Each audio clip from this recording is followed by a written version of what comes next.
Good afternoon, everyone. Thank you for joining us for the first LinkedIn Live session for ZALORA. I'm Christopher Degimo. I'm the Director of Corporate Communications for ZALORA. This afternoon, we'll have a look at a career in product management, and we'll be hearing straight from our Principal Product Manager, Heily Hindrea, who will share with us her journey and answer your questions about product management. So without further ado, Heily. Thanks a lot, Chris. I'm happy to see everybody on the call and joining in here. I'm gonna share my four main, secrets or topics that I found very valuable in analyzing my own journey of becoming a product manager. And I hope that whoever is aspiring product manager, or even today already product manager, or even just being interested about the topic, will find some nuggets to take away from this webinar today. Cool, but let's dive in straight away. So first, where I would start off is actually for you to understand what does it mean to be a product manager and understanding your everyday, day-to-day job. So when you start Googling product managementship, then you will always have these main three circles presented for you. It's the cross junction between the customer experience or the customers, your technology, and also your business teams.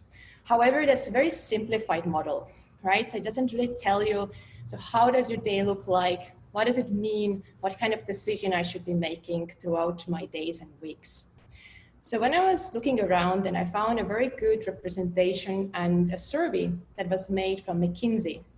And here you can really see then the breakdown of an average week of a product manager. So there are roughly 10 different areas. On the right side, the gray sectors are representing the discovery process of being a product manager. Anything about your defining the strategy or reviewing the metrics, investigating the market, right? Understanding what is the need. Then on the left side, or my left, right, is the dark blue, which is more of execution. Like, okay, when I know what to actually, what do I want to do, how I'm going to do it. And then there's this little cross junction, which is about hiring and team management. So as you can see, there's a lot on the plate of a product manager. And I loved the quote at the top, how they said that you need to very easily change the gears between those topics, and you need to ruthlessly prioritize. So that is actually very true in terms of your execution on a daily basis, because the topics vary from looking at the strategy and also just, maybe diving into troubleshoot. So you need to be able to flexibly move around these things. So I hope this gives you a little overview of your day-to-day, how it might look like in terms of categorization.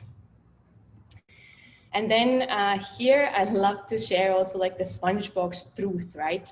It's like the truth is under the paper. How does that circle correlate now into your calendar? And this is a real calendar from my own, in September. I blurred it out, but all of the tasks that you saw listed on the Venn diagram is actually somewhere here in my week. So I can see it can get quite busy. The other aspect of understanding the everyday is actually yes, okay, now you know a little bit of the different areas, but there are certain skill sets under it that you need to have as a product manager.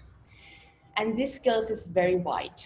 There is a very broad range of soft skills and hard skills. So as you can see, this is a T shape like a product manager, right? Where the T center, the I piece, is the one that tells you what should be the depth of your knowledge to be a product manager. It is the strategic vision and it is the business strategy. It's basically the value to the customers and the business viability of what you're building. So this is where your core is. However, as you remember from the first slide, you are in a cross junction of the users or the customers, the technology and business, which means that you need to be able to talk to and collaborate with all of these groups of people. And they are specialists. They're very deep in their areas and they speak different languages. So for that, you as a product manager, this is the T part, especially on the orange part, where you can see that you need to also know about UX design, or lean software development methodologies, or your business theory, or how you're going to launch or how you're going to test your product, in order for you to talk to your developers, your QA, and all of the other people around the table. So you can see there's quite a bit in terms of like the skill sets and how your day-to-day job can be very versatile and very, actually also interesting in that sense. So knowing that, the question to you, would you still want to become a product manager? It's also cue here that if you guys have any questions to me, I will be having a QA session later after this, my talk part is over. So feel free to post any questions as well. I will catch up on them later. So once you have now understood roughly, at least, I mean, I gave you a really simple or like this overview of the role. So of course, do your research and dive more into it. And now it's like more of like going towards, okay, you're interested about it. How do you go about building your experience and your profile? I will go back to the 3 circles. So because I started to look at my own journey to product managementship, and I started to place my previous experience from the beginning of my career actually into this diagram, and to see into which cross section it's actually like, it's contributing to, in order to understand where is like my gravity point and what kind of profile I am actually having as experiences, and to see where maybe I might be lacking, or whether this profile actually is suitable also to start off as a product manager. So I started to put, one by one. For example, I studied business informatics when I was in university.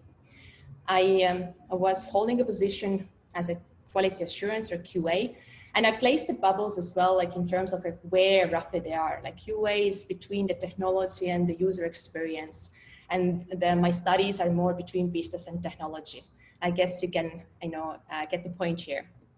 So I was also very early on in my career, I was a software analyst, or when I reflected later on it, it's more like a product owner role. And here I need to say to the cue that product owner and product manager are actually 2 different things. So a product owner actually is not necessarily a product manager, but product manager might actually need the skill sets of a product owner. If you guys have any questions around that, you can post me later and I can explain some more as well. To continue on my own journey, I was working also a lot around the tools that are needed for software development and to run software teams.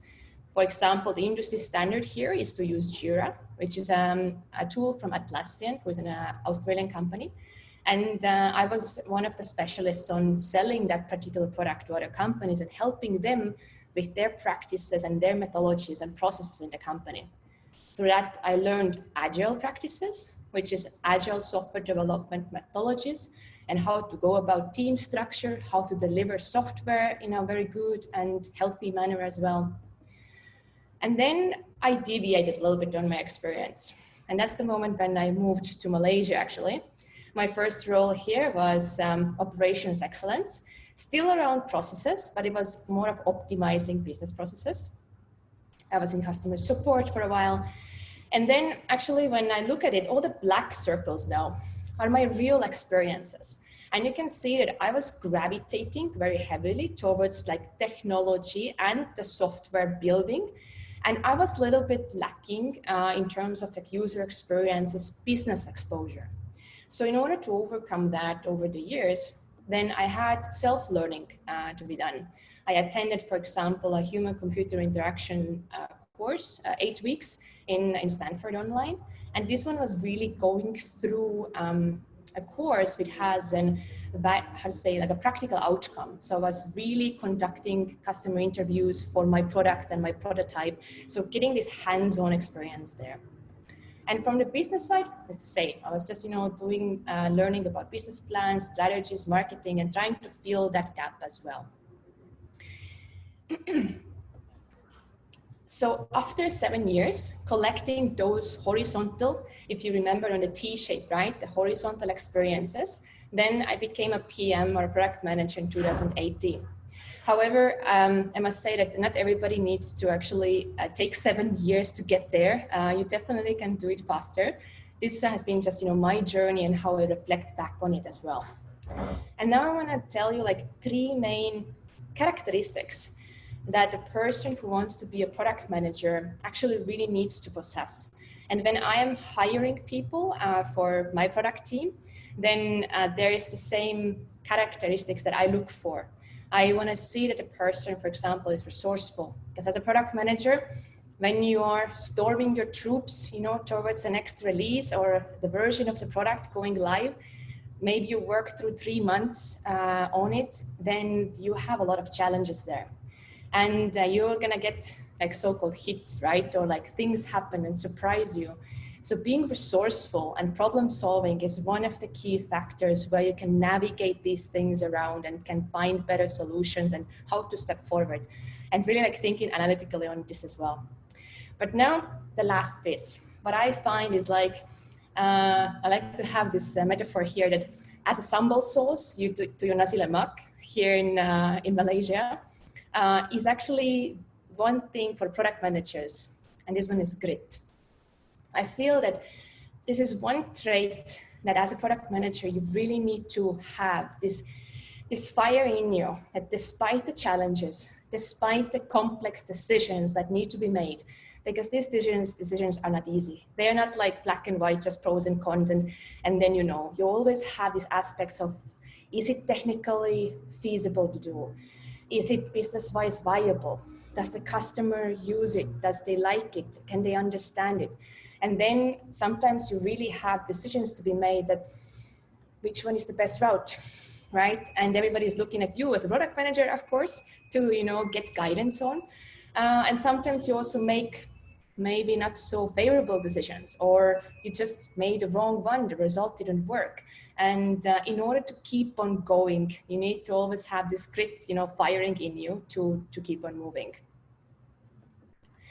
So now here is actually for yourself as well, thinking about your previous experiences. Use this map, very simple. Think about your own past positions you have held, or which skills from the T matrix, for example, you have already acquired or have been in contact to, and could place those things in this map and see where is it that you are maybe lacking, what is like your strong suits and what is not so strong. And then you can start from there to start building your experiences. And one way to do it, or I share you actually a couple of ways to do it in order to get this showable experience for yourself. One is shadowing.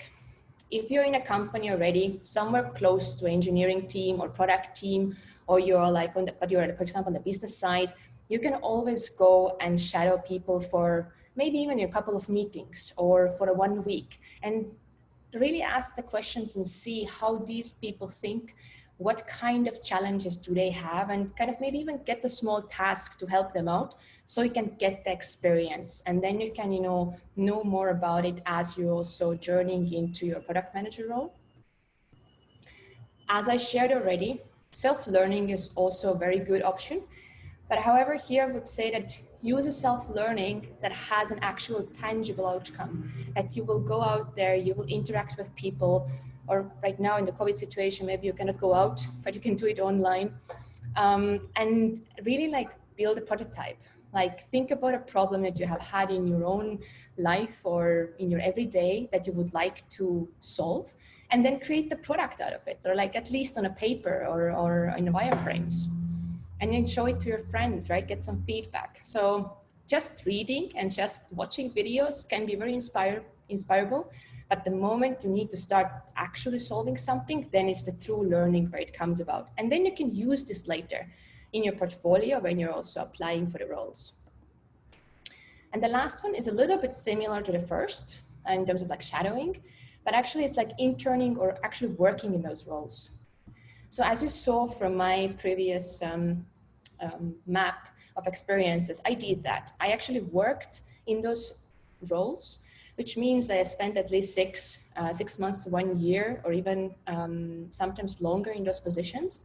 And I got this real responsibility, and I learned the ropes of the roles, which then all came together later as I needed to be in the cross junction, right? I understood all the people around me, and this made it a little bit easier for me to actually step into that role later in my career.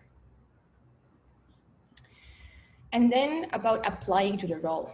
Once you already now are getting a hang of it, what you should be learning or where to get the experience, then it's also, you have, in my opinion, two opportunities or two ways to go about it. If you can, and your company has a product team already, then I think the easiest is to do internal transition. That's also what I did. In my previous company, before I joined ZALORA, that's exactly what I did. I was on customer support, and then after customer support, the opportunity arose, and I internally changed position to product manager. And the reason for that is very simple, is because you already know the organization, you know what business they're running, what are the challenges, and you already know the people. Either it's the stakeholders or it's your own team and the development teams. So it's a little bit easier to kind of get into this new sphere. However, it doesn't, how to say it, actually you can also apply externally. It's not a blockage, you don't need to only go the internal way, but there you just might have a little bit different challenges, whereby, especially when you're a junior product manager, it's hard to get your foot, like through the door and kind of convince them, right? That please, give me an opportunity. I have all what it takes. So now you can also go back to your, building your profile, that if you don't have previous experiences, at least show what you have done on your own and use those as an argument and showcase how you are thinking about and how would you making decisions as a product manager. And of course, when you're going through the interview processes, then look for managers and ask the questions from them. How do they invest into this new people who are junior? What kind of career progression you might have in that company? Like really sniff out like whether a new manager there or the product manager would be coaching you, and how do they help you to grow into becoming like then product manager and going further in your journey. So yeah, I did the intentional transition, right?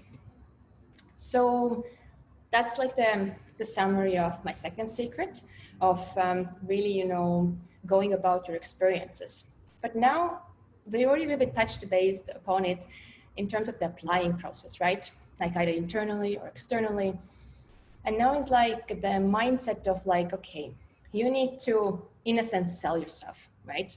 And you need to make yourself valuable to the eyes of the company that you want to apply for. And then I like this statement of saying that you need to see yourself as the solution to their pain that the company is having, and why are they then opening the position for product managers. And here I want to talk about two things. One is something called human voiced resume, and one is pain letter. So those both approaches actually come from a woman called Liz Ryan. You can find her and many of her articles in Forbes actually.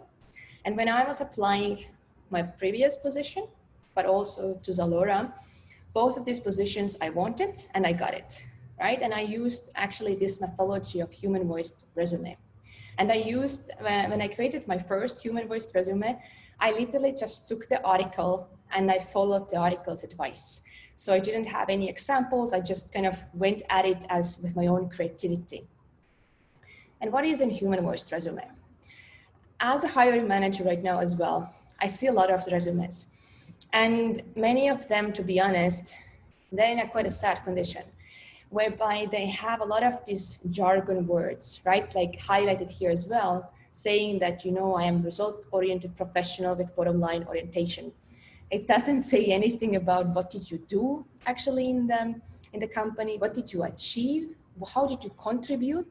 You're just trying to like label it in with fancy words, which sometimes even for me personally is a bit of like I feel a bit like, okay, cool, but I don't feel engaged with that particular resume.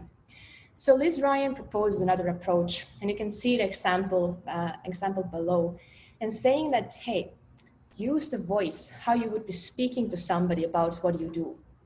And she also mentions something called Dragon Slayer stories. So you really see yourself in your career as a hero going through a journey. And now you need to tell somebody like, which dragons have you slayed along that journey? which has been meaningful and has shown your own character and your own capabilities. So this is far more valuable than just, listing down that you are good in PowerPoint, excellent, Microsoft Word.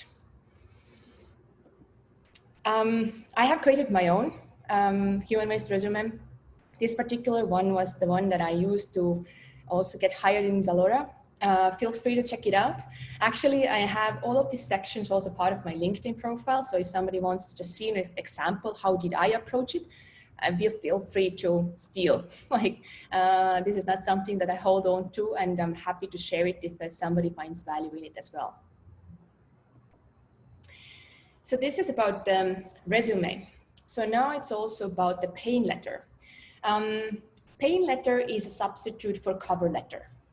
On the left-hand side, you will see a little bit of like what the pain letter is about. And on the right, you will see my example of a pain letter when I applied for product manager role here in ZALORA. So pain letter is, again, something that how you phrase yourself and why do you want to get accepted to that company. So you really want to like nail down, why is the position open? What's the pain that that hiring manager has that they want to solve? And position yourself with your own experiences towards that and say, why are you the one who really could fit to solve this challenge? There's an how-to articles on the slides as well, so you can check it out or you can just Google it. And I really feel that these things will help you along and in getting the job, either product manager or whichever role you want to apply to, because all of these methodologies actually, or approaches actually, they are not just for product managers, but it's for whoever wants to apply to another job position. And to kind of summarize and put it all together, like why this human-based resume and pain letter are actually very good for product managers is because you need to map the pain and the need. So it's very similar as your product manager. The customer has a need or they have a pain and you need to find the right solution for them. So it's actually the same concept now, just applied in the role of you wanting to get the job. Then it's about storytelling. So it is not easy to put together these stories. And as I said, the Dragon Slayer stories, to really think like which exact situations and examples are the ones that will showcase my value the best.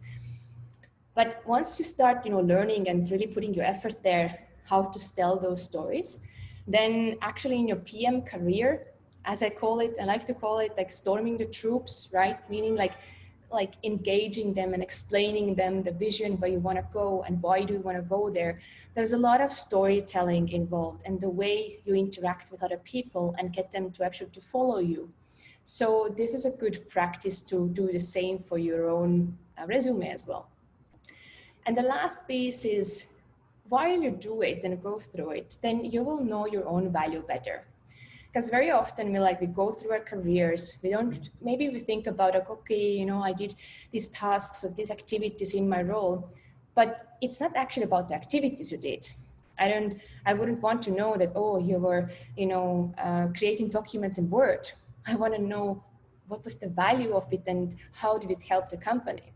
So, and through the company, also like, how did you develop as a human in the process? So for me, when I created my first human-based resume, it took me about 3 to 4 weeks to really think through, my whole previous journey, find those gems and stories and the Dragon Slayer stories there, and get the good and right wording out of it, and in a really good and short format. So then second time around, when I was applying for ZALORA, then actually it was already a little bit easier. But every time I need to go and update, even now, my resume, it's, how to say, my brain also wants to go a little bit against it. It's a bit like, oh, it's hard to find these good examples, but it will reward yourself and also your future journey so much. So I really hope you guys would try it out and see if it's something valuable for you to use as well. And now I will be finishing off with my fourth secret, which is actually not really a secret, I guess, but it showcases very well certain traits that I have also mentioned in this call earlier. So everything good, as I say, lies at the other side of the fear and also hard work, right? As you see, the hard work is all of these skills, all of these things you need to know about to be a really good and effective product manager. And you might also have this fear in you, like how it's gonna turn out, what to do next, and you don't know, but you still need to decide and move. And to a little bit showcase or illustrate actually this particular point is I wanted to share my story of like how did I actually get an interview in 24 hours while I was applying for ZALORA. So it was at the end of August 2000 and I think it was now already 18. And I was applying online. I was sending out my CVs to the platforms like the normal career pages. I was pinging a lot of places. However, I knew that, you know, this is not the best way or most, how to say, now I'm losing a word, effective way to do it. And I saw suddenly that Sylvia Thom, who is our current CTO, was having a talk here in Kuala Lumpur. And she was coming down at the beginning of September to talk about product managers. And I was like, okay, I'm gonna go there. I wanna gonna see my future manager. I'm gonna see how she explains the culture as well for me to know more about her and the company. And once I was there, I was looking at the talk and I was like, okay, this looks that, you know, it resonates with me. The person resonates with me. But also at the end of the talk, everybody was like going to interact with her. So was I. And I went to approach her, then she was giving out the business card and she was like, you know, also hiring. Everybody else was giving back business cards. However, I was ready and I told Sylvia, you know what? I don't have a business card, but I have a resume. And would you like to have it? And Sylvia was looking at me, it's like, oh yeah, of course.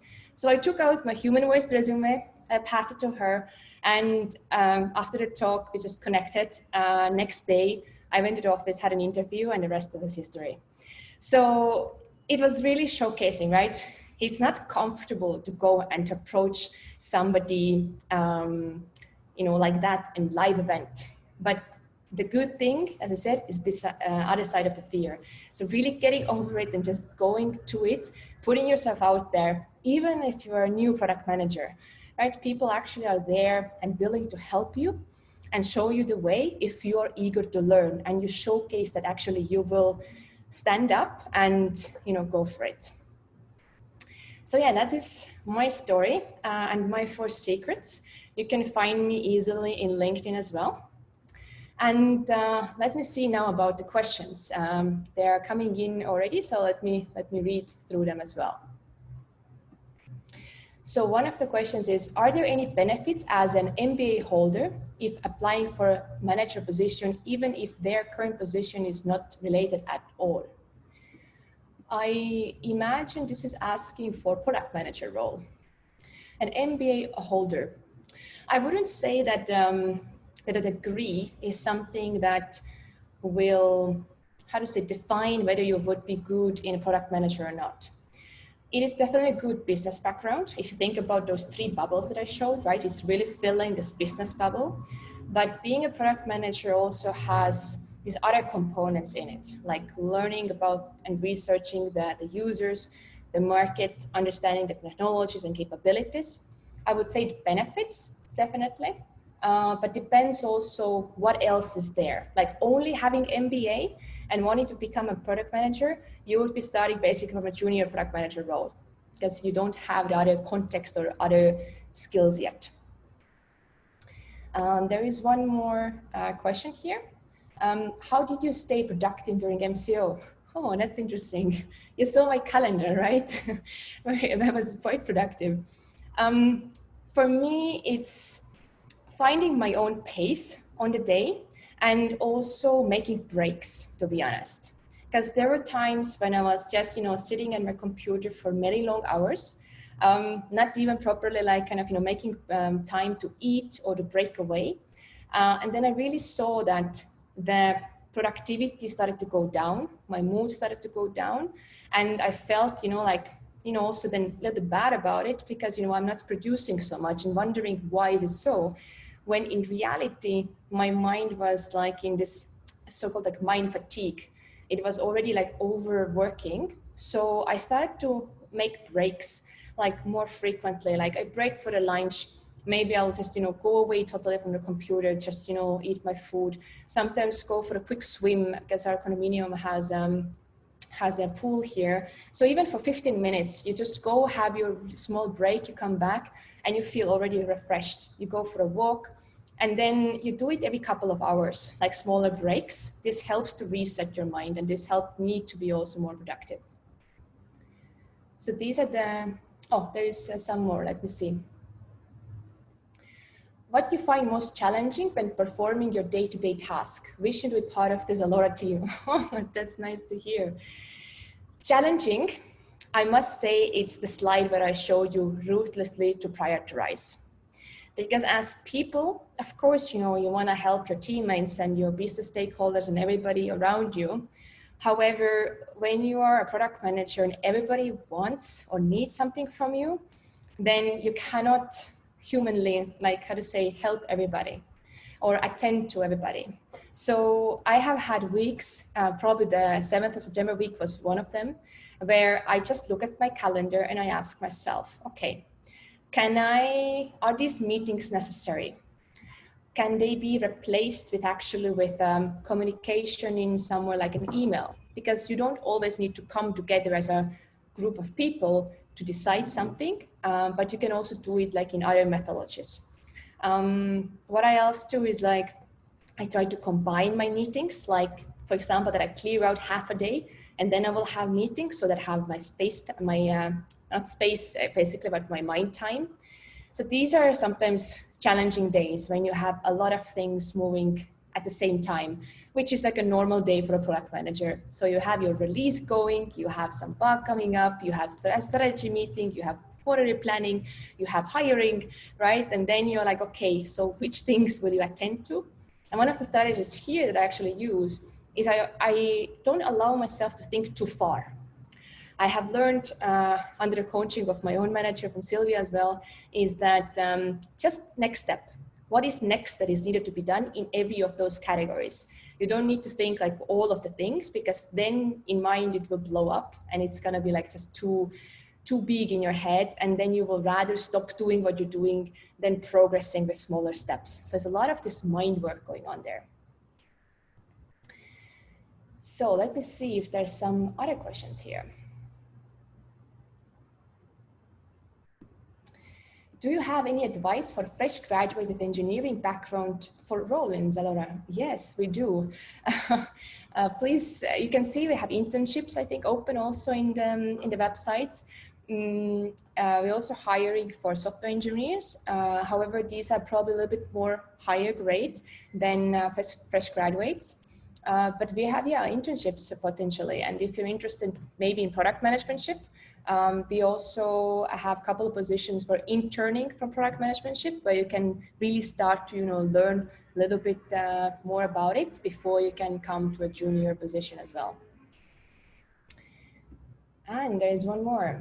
How can someone transition from a system analyst from a non-IT engineering domain to into product manager for e-commerce? Let me read that again for myself. It's a system analyst from a non-IT engineering domain. I wonder what are the systems that are being analyzed there. I would say the approach is a little bit similar.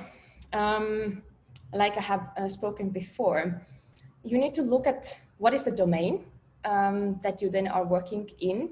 Maybe their equivalent product manager position in that domain. So you would already have the advantage of the domain to, that you kind of have this business and the customer place a little bit filled already. And now you just need to learn maybe a little bit more of the technical part in it. Or you will need to learn the methodologies and skills as a product manager to solve the problems.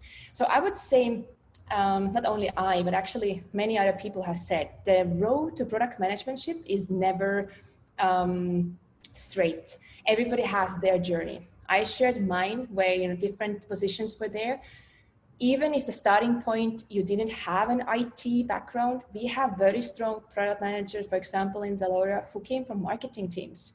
They were analysts in marketing. or they were doing some other areas in the company where they're like more analytical. So that's why I mentioned those three things in one of my slides, that the base needs to be the problem solving, analytical thinking, and resourcefulness.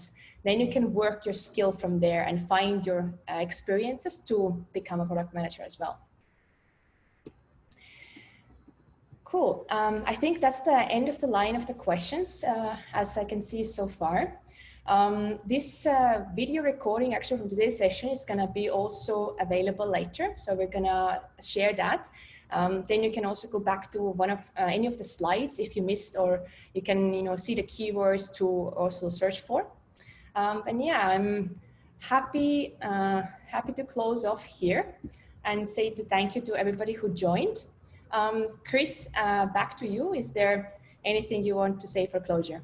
Yep, thank you so much, Heily. And thank you so much for everyone who's been messaging on LinkedIn Live. We are all reading all your comments. Thank you so much for the good words that you shared about Heily's sharing. I'm sure she'll be heartened with a lot of the positive messages you are sharing with her. If you are looking for openings on ZALORA, please check out our LinkedIn page. We do have our jobs section there. So all the posting and all the openings that we have on ZALORA will be available there. Again, please don't be discouraged if you don't hear from us almost immediately. I mean, there's a lot of opportunities still, but I think my best advice is for everyone to follow the page and look out for opportunities that might be best suited for you. For now, thank you so much for joining us. Thank you, Heily, for opening up your story and sharing with us your journey. We will be back next month with a new career talk for everyone who's looking into having a career in fashion e-commerce. So thank you, everyone. Thanks a lot also from my side. Have a good day. Bye.